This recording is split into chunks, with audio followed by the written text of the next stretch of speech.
He thought he was the architect of his own double life. He thought the deleted texts, the late-night business meetings, and the second phone were a fortress no one could breach. Richard walked through his front door that Sunday morning, hungover and smelling of another woman's vanilla perfume, expecting a fight. Maybe some yelling. Maybe the cold shoulder. He didn't expect the silence. He didn't expect the echo. He didn't expect to find his life packed into cardboard boxes that weren't there, and a single manila envelope resting on the kitchen island that weighed more than the entire house. He thought he was playing a game. He didn't realize his wife had already won it, signed the scorecard, and left the building. The hangover felt like a dull, rusty saw blade grinding against the back of Richard's skull. It was 10:45 a.m. on a Sunday in mid-October. The sky over Seattle was a bruised shade of grey, threatening rain that never seemed to fall. Richard pulled his Audi Q7 into the driveway of the colonial-style home in Queen Anne he shared with Catherine. He checked his reflection in the rearview mirror, eyes bloodshot. Stubble slightly too aggressive for a late night at the office closing the merger. He rubbed his jaw, rehearsing the lie for the 100th time. The team went out for drinks after the deal sheets were signed. My phone died. I crashed on the couch in the break room. It was weak, but Catherine usually bought it. Or at least she pretended to.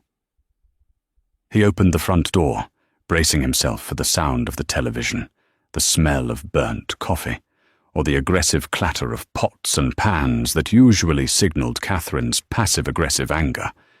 Instead, there was nothing. Not the quiet of a sleeping house, the quiet of a tomb. "Kate," he called out. His voice sounded too loud, bouncing off the hardwood floors in a way it never had before. He walked into the living room. The oversized beige sectional was there. The TV was mounted on the wall, but the throw pillows, the teal ones she obsessed over, were gone. The photos on the mantel? Gone.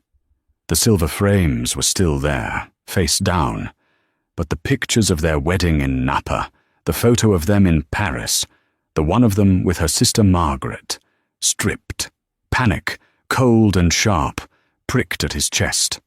He ran up the stairs, the hangover forgotten. "Catherine!" He threw open the door to the master bedroom. The closet doors were wide open. Her side, the left side, usually bursting with floral prints, silk blouses, and that endless row of shoes, was barren. Just empty hangers clattering softly in the draught from the open window. She hadn't just left. She had evacuated. He stumbled back downstairs, his breath catching in his throat. That's when he saw it. On the granite island in the kitchen, sitting precisely in the center of the space where the fruit bowl used to be. A thick manila envelope. And on top of it, her wedding ring. The 3-carat oval diamond he'd bought her 5 years ago to apologize for the first time he strayed. It sat there, dull and heavy. He ripped the envelope open. Petition for dissolution of marriage. The legal jargon was dense, but the sticky note attached to the front page was simple. It was written in her elegant, looping cursive, the same handwriting that used to write him love notes in his lunchbox. I know about Jessica. I know about the apartment on 4th Street. I know about the joint account withdrawal you made on Tuesday. I didn't want a scene, Richard. I just wanted out. Don't look for me. The house is listed as of this morning. You have 30 days. Richard stared at the paper. His knees gave out, and he slumped onto the kitchen stool. Jessica. She knew the name. She knew about the apartment he rented for storage that was actually a love nest. He pulled his phone out, his fingers trembling, and dialed Catherine. "The number you have dialed is no longer in service." He froze. He dialed again. Same message. He dialed her sister, Margaret. It rang once, twice, 3 times. Then, voicemail. You've reached Margaret. If this is a work emergency, email me. If this is Richard, don't ever call this number again, or I will file a restraining order, so fast your head will spin. Richard dropped the phone on the counter. The silence of the house rushed back in, louder than before. He wasn't just alone. He had been erased. By noon, the shock had curdled into a frantic, angry energy. Richard was a problem solver. He was a senior vice president at a logistics firm. He moved things across oceans for a living. He didn't lose people. He sat at his desk in the Home Office, which was surprisingly untouched, save for the missing photo of Catherine on the corner, and booted up his laptop. "Okay, Kate. You want to play hardball?" he muttered, cracking his knuckles. "Let's see how far you got." He logged into their joint bank account at Chase. Access denied. Incorrect username or password. He frowned. He tried again. Nothing. He called the bank's VIP line, putting on his best authoritative voice. "This is Richard Halloway. I'm locked out of my joint account with my wife, Catherine Halloway." The representative on the other end paused. The clicking of a keyboard seemed to last an eternity. "Mr. Halloway, I see here that the joint account was closed on Friday afternoon. The funds were dispersed according to the notarized separation agreement on file." "Separation agreement? I never signed a separation agreement," Richard shouted, spit flying onto his monitor. "Sir, we have a document here with your signature, notarized by a Mr. David P. Reynolds. 50% of the assets were transferred to an account under Mrs. Halloway's name, and 50% were transferred to your individual savings." Richard checked his personal savings. Indeed, the money was there. She hadn't stolen from him. She had taken exactly half, down to the cent. It was surgical. "Who the hell is David Reynolds?" Richard demanded. "He's a notary public, sir. Look, if you're claiming fraud, you need to come into the branch." Richard hung up. He didn't sign anything. But then a memory flashed. 3 weeks ago, Catherine had come to him with a stack of papers. "Refinancing documents for the beach house," she had said. "Lower interest rate, just sign here, here, and here." He had been watching a football game. He had been drunk. He had signed them without reading. "You clever," he whispered, a mix of rage and begrudging impressed horror rising in his throat. He needed to find her. He needed to know where she went. He opened the Find My app on his iPhone. They shared locations. It was a safety thing. He tapped on her icon. Location not available. Of course, she tossed the phone, or disabled it. He tried to think like her. Catherine was a creature of habit. She went to the same coffee shop, the same yoga studio, the same stylist. He drove to Salon Fefe, her stylist in downtown Seattle. He burst in, startling the receptionist. "Where is she? When is Catherine's next appointment?" The receptionist, a young girl with pink hair, looked terrified. "Mr. Halloway?" Kate cancelled everything. She called on Thursday, said she was moving out of state. She even recommended her slot to a friend. "Out of state? Where? Did she say where?" "No, she just said. She said she was going somewhere sunny, that's all." Somewhere sunny. That narrowed it down to half the globe. Richard drove back home, his mind racing. He needed a lead. He needed a crumb. He walked into the empty bedroom again. He scoured the trash cans. Empty. He checked the shredder. Empty. He went to the garage. Her car, a white Range Rover, was gone. Wait. The toll pass. The good-to-go pass on her windshield. It was linked to his credit card. He scrambled back to his computer and logged into the Department of Transportation website. He pulled up the transaction history for her tag. Friday, 2 p.m., I-5, southbound Tacoma. Friday, 5:30 p.m., I-5 southbound Portland. Saturday, 9:00 a.m., I-5 southbound, Medford. She was driving south. California? Mexico? He felt a surge of triumph. Gotcha, he hissed.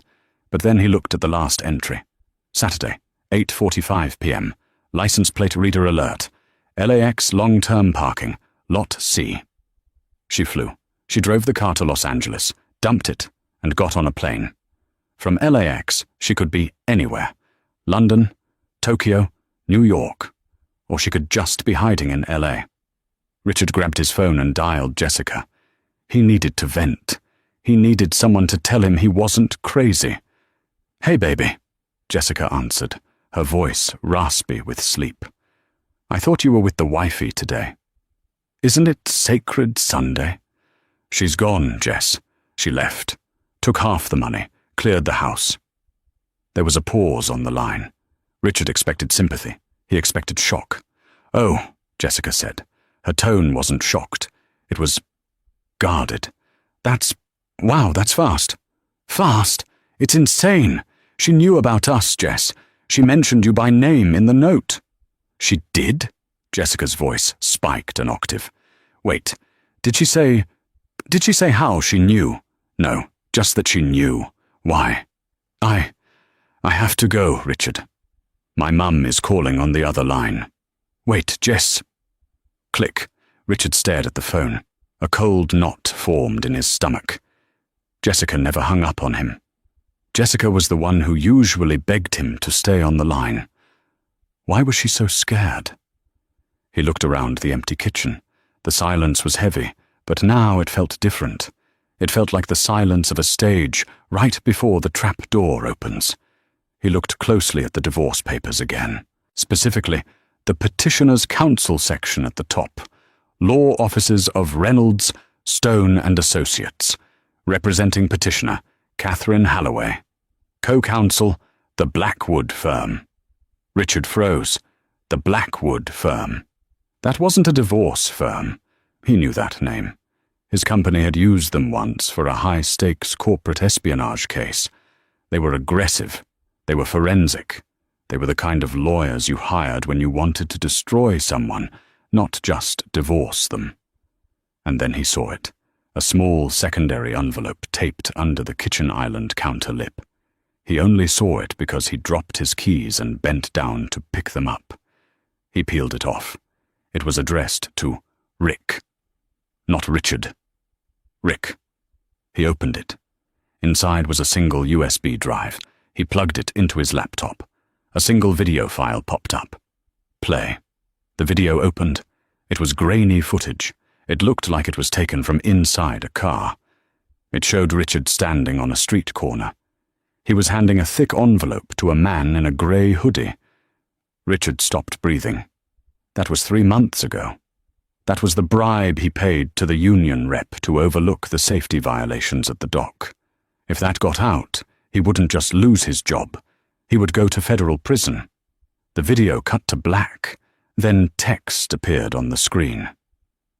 "I'm not just leaving with my half, Rick. I'm leaving with your insurance policy. If you contest the divorce, if you try to find me, or if you don't sell the house and deposit my share of the equity into the account provided within 30 days. This video goes to the DOJ. Goodbye, Rick." Richard slammed the laptop shut. He wasn't the hunter anymore. He was the prey. For 3 days, Richard didn't sleep. He called in sick to work, claiming a family emergency, which, ironically, was the most honest thing he'd said in years.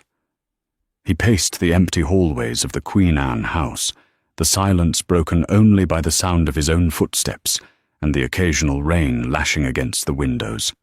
He had hired a private investigator on Monday morning, a guy named Miller. Ex-cop, smelled like stale tobacco and cheap cologne, but he was supposed to be the best at finding people who didn't want to be found. "LAX is a black hole, Mr. Halloway," Miller had said, sitting in the living room where the teal pillows used to be. "But people make mistakes. They use a credit card for a coffee. They log into Netflix on hotel Wi-Fi. We'll find her." But by Wednesday, Miller had found nothing. Catherine had turned into a ghost. No flights under her name, no credit card hits. It was as if she had dissolved into the smog of Los Angeles. On Thursday, the doorbell rang. Richard jumped. He rushed to the door, a foolish hope sparking in his chest that maybe, just maybe, it was her. Maybe she got cold feet.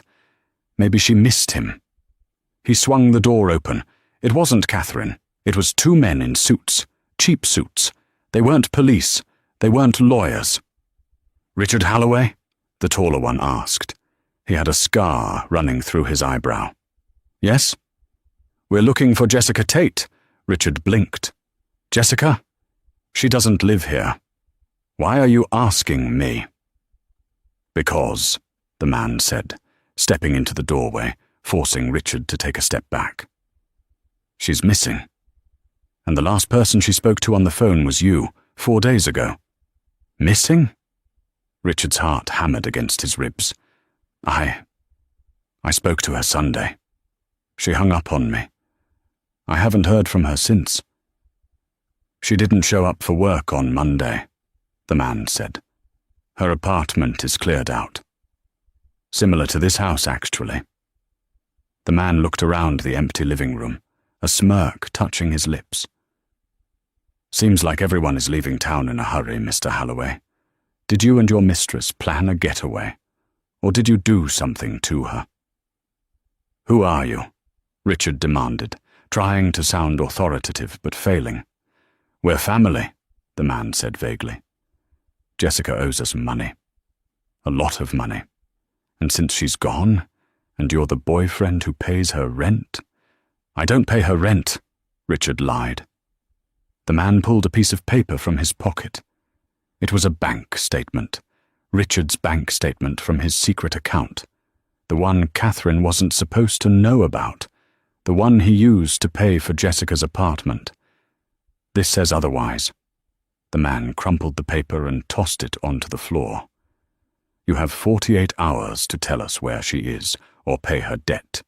$50,000. "Get off my property," Richard whispered. 48 hours, Rick." They turned and walked away. Richard slammed the door and locked it. He slid down against the wood, burying his head in his hands. Catherine knew about Jessica. That was clear. But did Catherine know Jessica?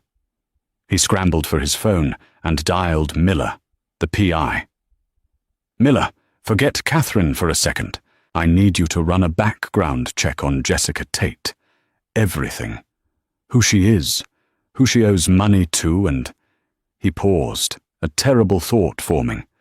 "And check if there's any connection between Jessica Tate and Catherine Halloway. High school, college, anything." "You think they were in on it together?" Miller asked, his voice crackling over the line. "I think," Richard said, staring at the empty spot on the wall where his wedding photo used to hang, "that I've been played by the two best actresses in Seattle." Friday morning brought rain, the relentless, grey drizzle that Seattle was famous for. It matched Richard's mood perfectly. He was sitting in his car across the street from the luxury apartment complex on 4th Street, the one where he had spent countless Tuesday nights with Jessica. The one he paid for. He watched the entrance, half expecting to see her walk out with her yoga mat, laughing at something on her phone. But the building was just a building of brick and glass. Indifferent. His phone buzzed. It was Miller, the private investigator. "Halloway," Richard answered, his voice rough. "Tell me you have something. I have thugs breathing down my neck." "I've got something all right," Miller said, his tone grim. "But you're not going to like it. You sitting down?" "I'm in my car. Just say it." "Okay. So, Jessica Tate. I ran her prints, metaphorically speaking. Social security number, credit history, the works. The Jessica Tate you know doesn't exist." Richard gripped the steering wheel. "What do you mean she doesn't exist? I've been sleeping with her for 8 months. I pay her rent." The social security number on the lease application for that apartment belongs to a woman who died in 1998 in Ohio. The driver's license she used? A high-quality forgery. But I dug deeper. I ran facial recognition on some of the social media photos you sent me. Miller paused for effect. The silence stretched, tight as a wire. Her real name is Natalie Thorne. She's not a paralegal, Richard. She's an actress, small-time, does local theatre, some commercial work. But here's the kicker. 2 years ago, she was the lead in a play at the Collaborative Theatre in Fremont. So, she's an actress. What does that prove? The play, Miller said slowly. It was produced by a local arts patron, a donor who funded the entire season. Richard felt the blood drain from his face. Who was the donor? Catherine Holloway. Richard dropped the phone. It clattered onto the center console, Miller's voice still tinny and distant. "Richard, you still there?" He stared at the dashboard. Catherine. Catherine had hired her. The affair wasn't a slip-up. It wasn't Richard being charming and finding a beautiful younger woman who just got him. It was a casting call. He picked up the phone again. "Are you telling me my wife auditioned a mistress for me?" "It looks that way," Miller said. "And I found something else. I tracked Jessica's, financials. She's been receiving monthly deposits from a shell company called Nemesis LLC. The payment stopped 3 days ago. A final lump sum was deposited on Monday. 100 grand. "She paid her off," Richard whispered. "Catherine paid her to seduce me, document it, and then vanish. It's worse than that, Richard. The thugs looking for her? I asked around. They aren't loan sharks. They're fixers for a guy named Silas Vance. Sorry, Silas Vaughan. He runs an underground poker ring in Belltown. Natalie, Jessica, wasn't just acting for you. She was dating Silas before you. She stole a ledger from him. That's why they want her. She used you for the rent money, but she used your safe house to hide from them." Richard's head spun. It was a nesting doll of disasters. Catherine had hired a woman who was already in trouble. Or maybe Catherine didn't know about the mob connection. Or maybe she did. "Miller," Richard said, his voice trembling with a mix of awe and terror. "Catherine is smarter than this. If she hired a woman with mob ties, she did it on purpose. She wanted to unleash them on me when she left." "If that's true," Miller said, "your wife is terrifying. You have no idea." Richard hung up. He looked up at the apartment window, Unit 402. He had to get in there. There had to be something they left behind. He still had his key. He walked into the lobby, head down, avoiding the concierge. He took the elevator up, his heart hammering a frantic rhythm against his ribs. He unlocked the door to 402. The apartment was sterile. It looked like a hotel room after checkout. The bed was stripped. The closet was open and empty. The smell of her vanilla perfume was faint, like a ghost. He tore the place apart. He ripped the cushions off the sofa. He checked inside the toilet tank. He crawled under the bed. Nothing. He went to the kitchen. He opened the fridge. Empty, except for a bottle of expired mustard. He slammed the door shut in frustration. Then he saw it, on the magnetic whiteboard on the fridge, where Jessica used to write cute notes like, "Buy wine" or "Miss you." There was a faint impression. Someone had written something and erased it, but the marker residue remained. He squinted, tilting his head to catch the light. Flight 492. Cayman. Cayman. The Cayman Islands. Richard laughed, a dry, hysterical bark. Of course, offshore accounts, non-extradition, son. But as he leaned closer, he noticed something else. A small business card had been slid under the fridge, barely visible. He fished it out with his fingernails. It was a card for a storage facility in industrial Seattle. Safekeep Storage. Unit 315. On the back, in Jessica's handwriting, in case he doesn't pay. Richard stared at the card. He could be Silas, the mobster, or he could be Richard. Whatever was in that storage unit, it was leverage. Richard ran out of the apartment. He had a new destination. The drive to the industrial district took 40 minutes. Richard spent every second of it checking his rearview mirror, convinced the two men in cheap suits were following him. Paranoia had become his co-pilot. Safekeep Storage was a grim, concrete fortress surrounded by barbed wire. Richard flashed his ID at the gate. He didn't have the access code for the unit, but he was a master of bluster. "My wife, Jessica Tate, lost her key," he told the bored teenager at the front desk. "Unit 315. I'm on the authorized list."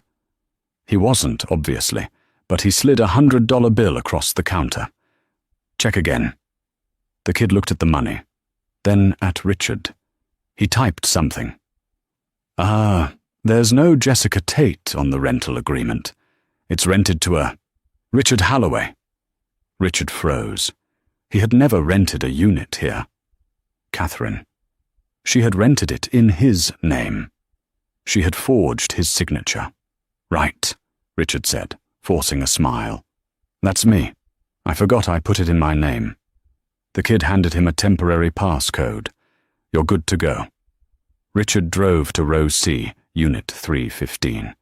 He rolled up the metal door. The unit was mostly empty. In the center sat a single cardboard box. He cut the tape. Inside were files, dozens of them. He picked up the first one. "The Union Bribe, July 2025. He opened it. Photos, bank transfer receipts, the video file on a USB drive. He picked up the second one. "OSHA violations, Warehouse 4. Emails he had deleted years ago. Memos he had ordered shredded. He picked up the third. "Jessica and Natalie expense report." This one was different. It was a log. "August 4th, dinner at the Pink Door, $200. Paid by Richard. August 10th, lingerie, $150. Reimbursed by Catherine. September 1st, Richard confessed to the warehouse accident while drunk. Recorded on device B. Richard fell back against the corrugated metal wall, sliding down to the dusty concrete floor. It was an archive, a museum of his corruption. Catherine hadn't just been planning a divorce. She had been building a case, a federal case, and she had left it here, in a unit in his name. If the police found this, he was done. His phone rang. It was his boss, Arthur Sterling, CEO of the logistics firm. Richard stared at the screen. He cleared his throat, trying to find his VP voice. "Arthur, hello." "Richard," Arthur's voice was ice cold. "Where are you?" "I'm dealing with a family matter. I told HR. You're dealing with more than that. We just had federal agents leave the building. Richard, they had a warrant. They seized your computer and your hard drives." Richard's vision blurred. "What? On what grounds?" "Fraud, embezzlement, and bribery. They received an anonymous tip this morning. A digital dossier was emailed to the DOJ, the SEC, and to the board of directors." "Arthur, listen to me. No, you listen. You're fired. Effective immediately. Legal will be in touch about the clawback of your stock options. And Richard, don't come to the building. Security has been instructed to escort you off the premises if you set foot within 100 yards. The line went dead. Richard dropped the phone. It cracked on the concrete floor. He was fired. The feds were raiding his office. The dossier. Catherine had sent it. The 30 days warning in her note.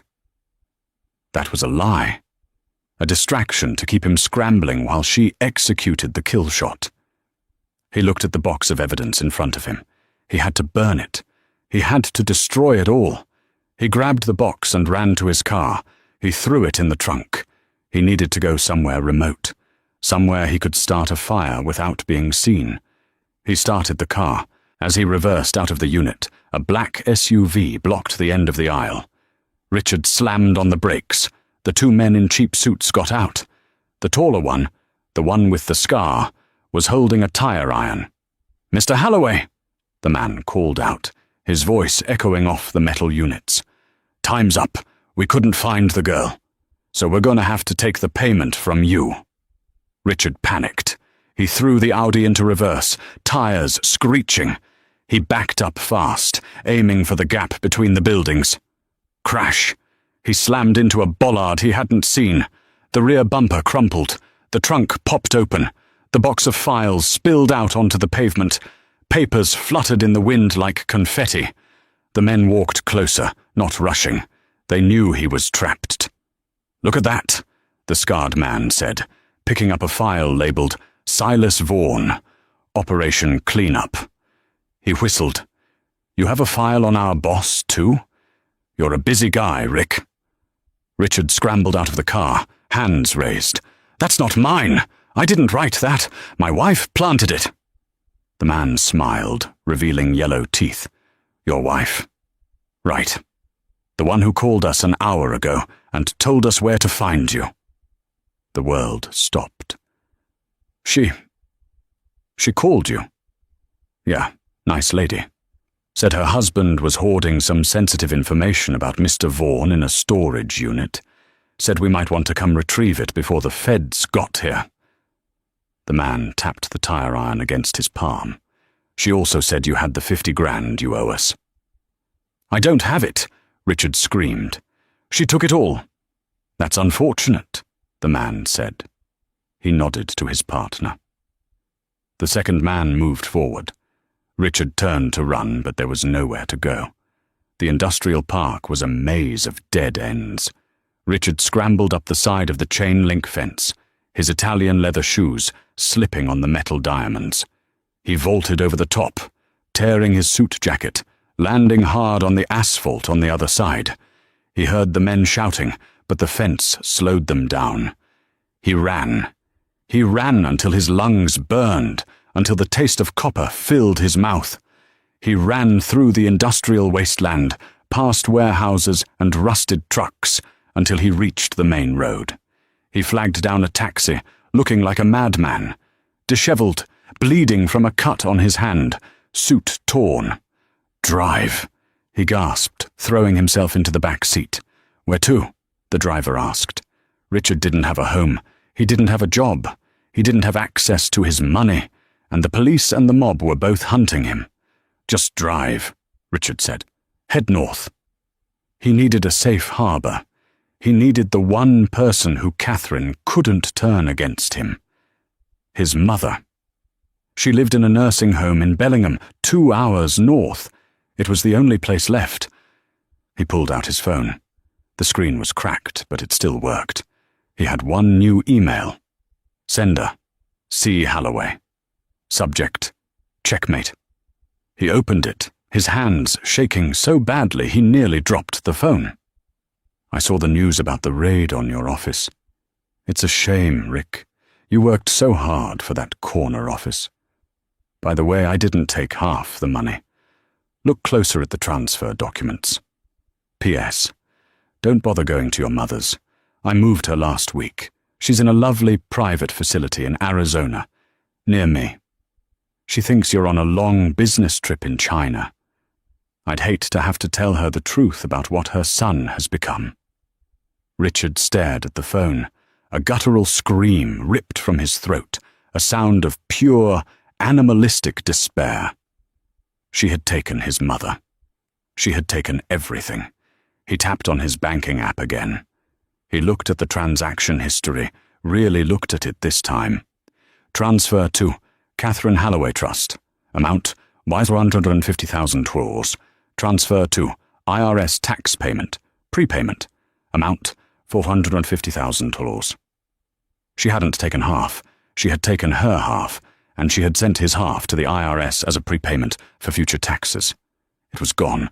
It was in the government's hands. He couldn't get it back without months of bureaucracy, and since he was under investigation, they would freeze it anyway. He had $0. He was in a taxi he couldn't pay for. "Pull over," Richard rasped. "Here, this is the highway shoulder, buddy. Pull over!" The taxi screeched to a halt. Richard threw the door open and stumbled out into the rain. He fell onto the muddy grass of the embankment. The rain soaked him to the bone. The cars rushed by, oblivious to the man whose life had been dismantled brick by brick. He lay there in the mud, closing his eyes. He thought about the vanilla perfume. He thought about the thrill of sneaking around. He thought about the arrogance of believing he was the smartest person in the room. And then he heard the sirens. Not one, but many. Rising in the distance, getting louder. He laughed. He lay in the mud and laughed until he choked. The sirens weren't a rescue. They were a punctuation mark. Richard didn't run when the flashing lights cut through the gloom of the highway shoulder. He stayed in the mud, the rain plastering his expensive, ruined suit to his skin. When the officers approached, guns drawn, shouting commands, he didn't raise his hands in surrender. He raised them in exhaustion. "Richard Halloway," one officer barked, kicking his legs apart. "I'm him," Richard mumbled, spitting out grit. "I'm the guy you want." The ride to the precinct was a blur of humiliation. He wasn't taken to a VIP holding area. He was thrown into the general intake with a drunk driver, vomiting in the corner, and a kid who looked no older than 18, nursing a broken nose. For 3 days, he sat there. He used his one phone call to try and reach his mother, only to be redirected to the nursing home in Arizona. "Hello?" His mother's voice was frail, confused. "Mom, it's Richard. I'm in trouble."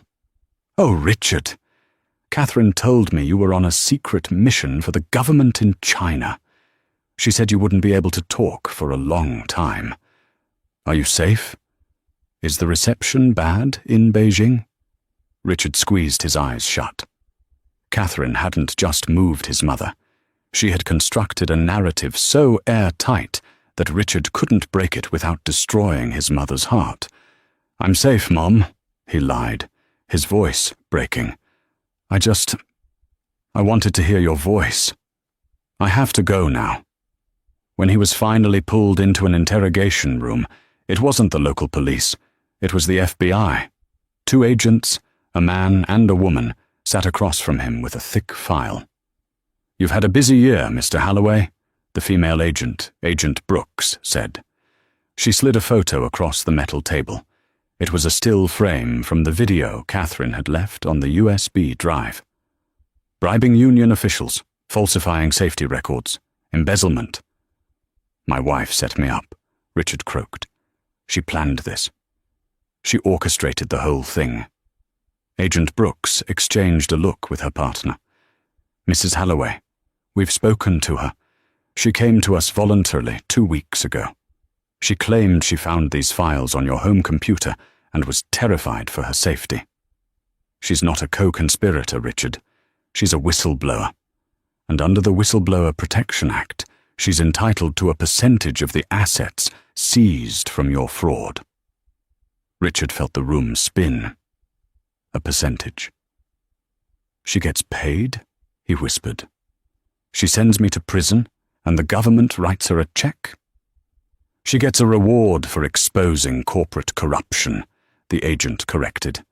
"And given the scale of your fraud, roughly $12 million over 5 years, her share is substantial. Now let's talk about Silas Vaughan." Richard laughed, a dry, rattling sound. "I don't know Silas Vaughan. My mistress knew him." "Your mistress? You mean Natalie Thorne?" The agent raised an eyebrow.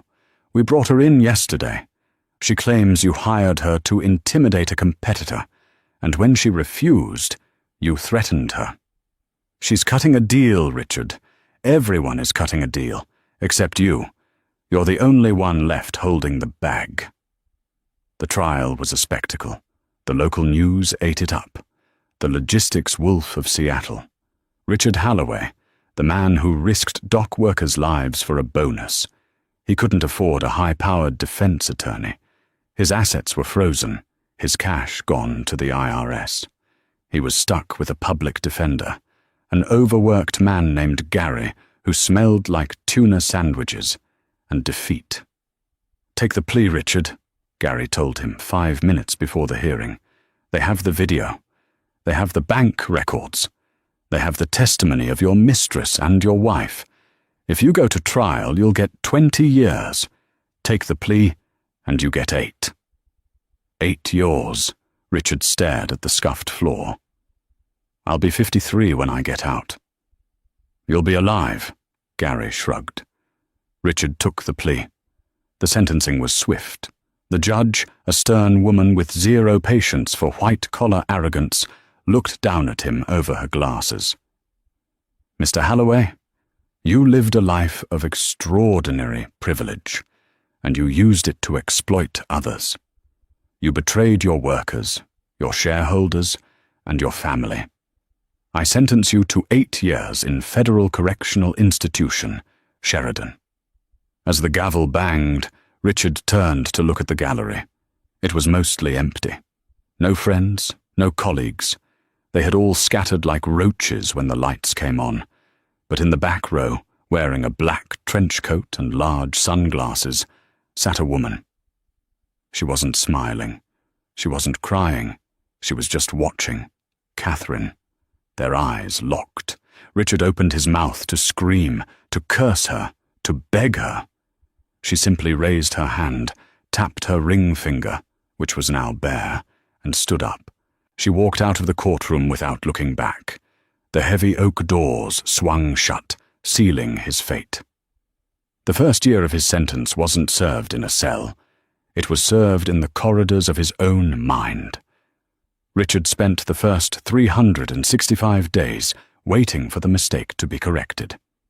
He paced the 6x8 concrete box of the Federal Correctional Institution in Sheridan, convinced that Arthur Sterling would call, or that a high-priced lawyer would find a loophole, or that Catherine would simply wake up from this vengeance trip and realize she still needed him.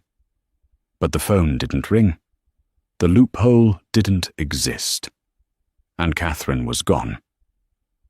By year 3, the Richard Holloway, who wore Italian wool and drank single-malt scotch, was dead. In his place was inmate 89402, a man who hoarded packets of instant coffee like gold bars and knew exactly where to sit in the cafeteria to avoid getting shanked. He learned the currency of prison wasn't money, it was respect, and he had none. He was a suit, a white-collar thief who stole from the working man's pension. He was lower than the drug dealers. He was prey. The physical toll was rapid. The stress turned his hair from a distinguished salt and pepper to a dull, patchy white. He lost 30 pounds, his skin hanging loose on a frame that used to be filled out by gym sessions and steak dinners.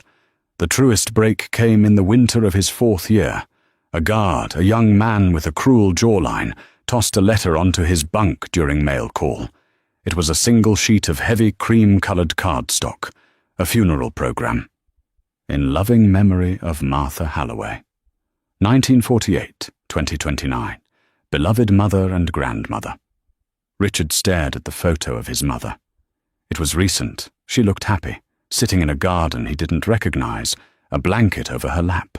He hadn't spoken to her in 4 years. Catherine had moved her, changed her number, and intercepted every letter Richard tried to send. He flipped the program over. There was a handwritten note on the back, not in his mother's shaky script, but in Catherine's elegant, razor-sharp cursive.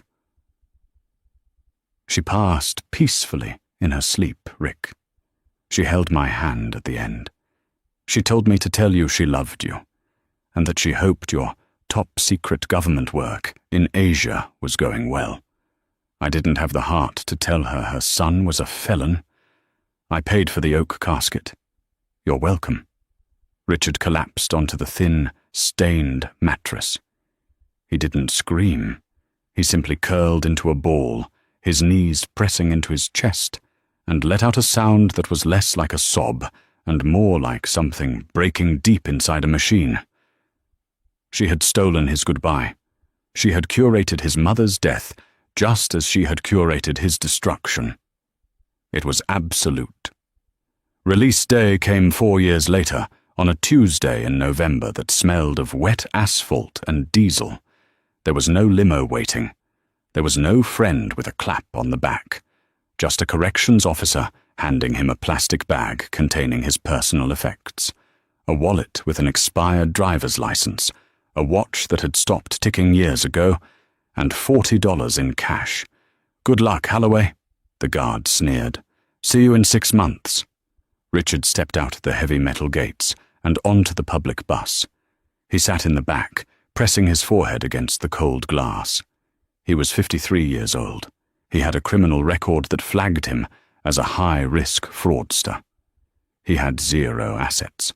He returned to Seattle, but the city he remembered, the playground of glass towers and waterfront restaurants, rejected him like a mismatched organ. He applied for jobs in logistics. Rejected. He applied for jobs in data entry. Rejected.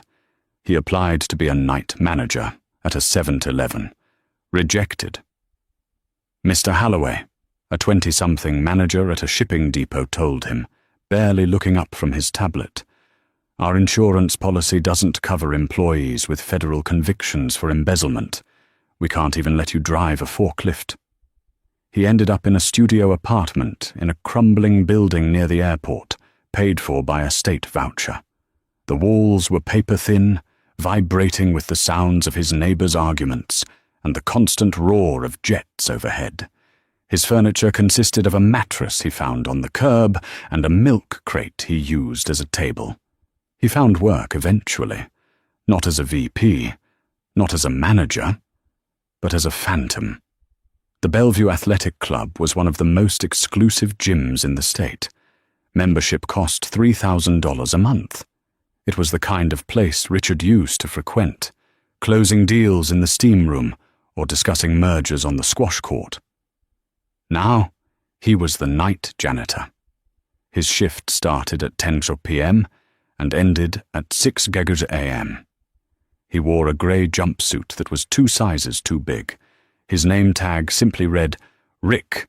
He spent his nights scrubbing the sweat of millionaires off leather equipment, unclogging drains filled with expensive conditioner, and polishing the marble floors until they shone like mirrors. It was a special kind of torture. Every night, he walked past men he used to know. He saw familiar faces, bankers, lawyers, tech moguls, men he had once bought drinks for. He would stiffen, terrified of recognition, but he soon realized he had nothing to fear. They didn't see him. To them, he was part of the machinery of the building. He was the hand that replaced the towels. He was invisible. 6 months into the job, the club manager, a frantic little man named Mr. Henderson, intercepted Richard near the mop closet. "Rick, fix your collar. We're short-staffed for the gala tonight. I need you on the floor." "The floor?" Richard's voice was raspy from disuse. "Sir, I'm the janitor. I don't do service." "You do what I tell you to do if you want to keep this job," Henderson snapped. "Put on a vest. Grab a busing tray. It's the Phoenix Gala. Big donors. Hundreds of thousands in the room. Your job is to make dirty glasses disappear. Do not speak to the guests. Do not make eye contact. You are a shadow." "Clear?" "Clear," Richard whispered. He dressed in the cheap polyester vest and black tie provided by the club. He looked in the cracked mirror of the employee locker room. The man staring back was hollow. His eyes were dull, rimmed with red. He looked like a ghost haunting his own life. The grand ballroom was a sensory overload. Crystal chandeliers dripped light onto tables laden with lobster, caviar, and champagne. A jazz band played soft, complex rhythms in the corner. The air smelled of expensive perfume and money. Richard moved through the crowd, head bowed, clutching his tray. He navigated the sea of tuxedos and silk gowns, snatching empty flutes and discarded napkins. "More champagne, darling?" A voice drifted past him. "Oh, absolutely. The market is rallying. We should celebrate." Richard flinched. He recognized the voice. It was Bill Dantry, a man Richard had played golf with every Saturday for 5 years. Bill was standing 3 feet away, laughing. Richard held his breath, turning his back, scrubbing a spot on the tablecloth that didn't exist. Bill didn't even glance at him. Richard retreated to the shadows near the service entrance, his heart hammering against his ribs. He just wanted the night to end. He wanted to go back to his milk crate and the sound of airplanes. "Ladies and gentlemen," the MC's voice boomed over the high-fidelity speakers, silencing the room. "Please take your seats. Tonight is a special night. Tonight we honor the visionary behind the Phoenix Foundation. A woman who rose from the ashes of personal betrayal to build an empire of philanthropy and ethical business." The lights dimmed. A spotlight cut through the darkness, illuminating the center stage. "Please welcome the CEO of Horizon Logistics and our Woman of the Year, Catherine Stone." The tray slipped from Richard's hand. He caught it just before it hit the floor, the glass stems clattering dangerously. Horizon Logistics. That was the company that bought out his old firm after the scandal, the company that had stripped his assets. And Stone. She had gone back to her maiden name. Catherine stepped into the spotlight. She was breathtaking. She wore a gown of midnight blue velvet that hugged her figure, displaying a confidence Richard had never seen when they were married. She looked younger, sharper. The weight of his lies was gone, and in its place was a terrifying luminosity. The applause was thunderous. Men stood up. Women cheered. She owned the room. She approached the microphone, her smile gracious but steely. "Thank you," she said, her voice echoing with that familiar warmth, but now laced with power. "5 years ago, my life was dismantled. I found myself married to a lie. I had a choice, collapse or build something new. I chose to build." She paused, looking out over the adoring crowd. "I learned that true success isn't about how much you can take," she continued, "but how much you can give back, and how effectively you can clean up the mess left by others."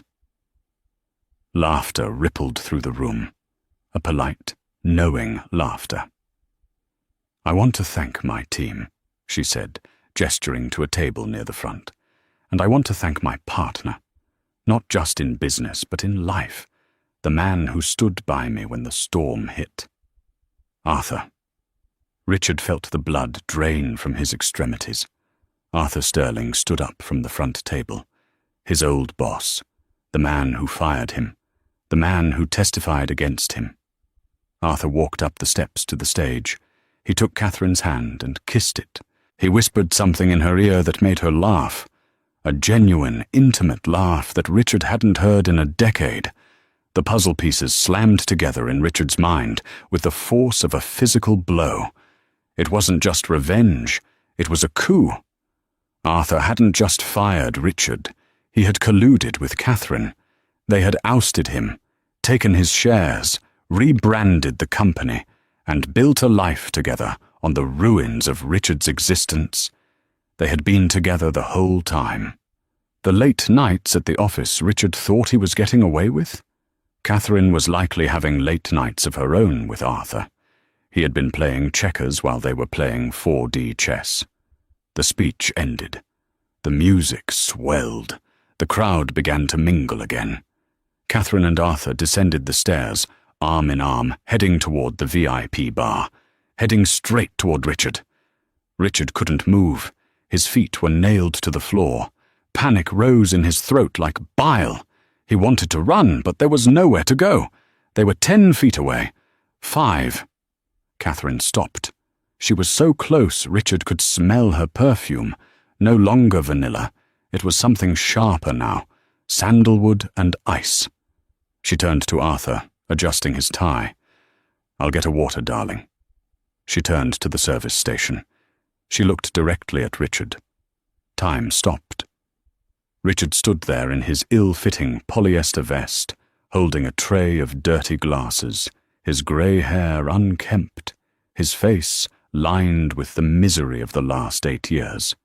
He looked into the eyes of the woman he had vowed to love, the woman he had betrayed, the woman who had surgically removed him from the world. "Kate," he breathed, the word barely a whisper. He expected shock. He expected a smirk of triumph. He expected her to recoil. But Catherine's expression didn't change. Her eyes swept over him, over his face, his name tag, his trembling hands. There was no recognition, no spark of anger, no flicker of history. To her he was just a texture in the background, a prop. She placed her empty champagne glass onto his tray. "Clear this, please," she said, her tone polite, indifferent, and utterly dismissive. She turned her back on him before he could answer. She took Arthur's arm, and they walked away into the golden light of the ballroom, laughing about their upcoming trip to the Amalfi Coast. Richard stood there, the weight of the dirty glass heavy on his tray. She hadn't killed him. That would have been too kind. She had done something far worse. She had forgotten him. He was the dust she had swept out the door, and she never looked at the dustpan. "Hey, Rick!" The manager, Henderson, hissed in his ear, grabbing his elbow. "What are you doing standing there staring? Move! Table 4 is a mess!" Richard blinked, the golden light blurring through the tears he refused to shed. He looked at the retreating figures of Catherine and Arthur, the rulers of the world he was expelled from. "Yes, sir," Richard whispered. "Right away." He turned, bowed his head, and carried the garbage back to the kitchen, the doors swinging shut behind him, cutting off the music, the laughter, and the light, leaving him in the silence of the scullery where he belonged. Richard Halloway spent his life believing he was the protagonist, the man who could manipulate the world without consequence. But he forgot the oldest rule of drama. The higher the pedestal, the harder the fall. Catherine didn't just divorce him. She erased him. She took his past, his future, and even his memory, leaving him to scrub the floors of the paradise he lost. It's a brutal reminder that sometimes the best revenge isn't a scream or a fight. It's silence. It's living so well that the person who hurt you becomes nothing more than a stranger holding a tray of dirty glasses. What do you think? Was Catherine's punishment justice, or was it cruel? And did you catch the hint about Arthur Sterling earlier in the story? Let me know in the comments. I love reading your theories. If this story sent a chill down your spine, please hit that like button, subscribe, and share this video with someone who loves a good twist. Until next time, be careful who you betray.